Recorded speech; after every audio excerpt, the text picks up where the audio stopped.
Hello friends, আমি আবারও চলে এলাম ঋতুজ ডায়েরি 99-এ আরও একটা নতুন ভিডিও নিয়ে। তো কালকে ছিল রথযাত্রা। তো সবার প্রথম আমরা চলে গিয়েছিলাম মন্দির, তারপরে আমরা চলে গেলাম মঠে। মঠে রথের দড়ি টানলাম, তারপর ঠাকুরকে চিনি কলা দিয়ে চলে গেলাম মেলাটা ঘুরতে।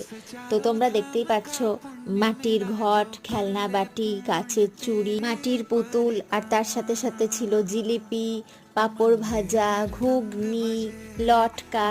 তারপর এই সমস্ত কিছুই দেখতে দেখতে এগিয়ে যাচ্ছিলাম।